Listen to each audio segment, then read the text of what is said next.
Hey everyone, and welcome back. This month we're going to talk about the extreme price growth that we are seeing on both sides of the market, whether it's condo or freehold. So diving right in, the freehold market has obviously been doing well this entire year, as a lot of people may know.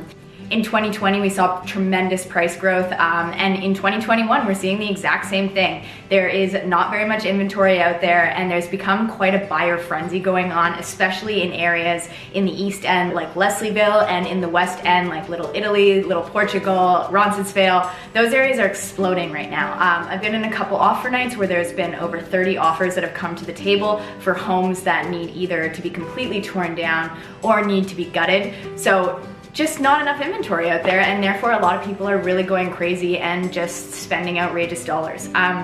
On the other side of things, the condo market is actually really starting to see a rebound as of January of this year. So I've talked about this a lot in terms of how we look at months of inventory and how we know whether or not we're getting more into a buyer or a seller's market.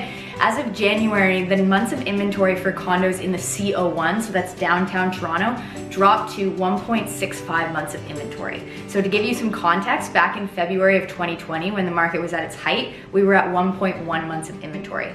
I've been in a ton of bidding wars in the last couple weeks in Fort York condos specifically, where they've gotten over 16 offers on prices that did not have a bid date. So this basically just means that these places were priced appropriately, and there was still tons of people that came forward with an offer, and the price on top of that went way higher. So for example, a place that I was looking at in Fort York was listed at $559, which was a very accurate price, and it ended up going for $592. So a lot of things happening there. If you are still looking in the condo market, it's an interesting time. I would definitely say the inventory is low right now, so if you are trying to get in, it might be a good time for you, but we also might want to see what happens in spring when more inventory comes out. You could be able to still get a good affordable home that way without as many offers on the table, just to take down your competition a little bit.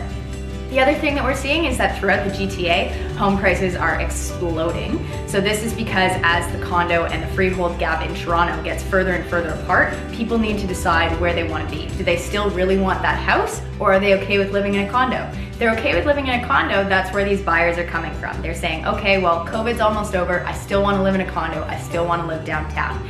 On the other end of things, people who want a house and can't afford a house in the Toronto area are now going to the GTA, places like Whitby, Bowmanville, Oshawa. All of these places are seeing tremendous price growth over the last couple months, and we are supposed to, in this year, hit over $1 million as an average price point for the GTA, which is record-breaking. If you have any questions about the information I've provided, of course, please feel free to email me, but that's it for today. I'll talk to you all soon. Bye.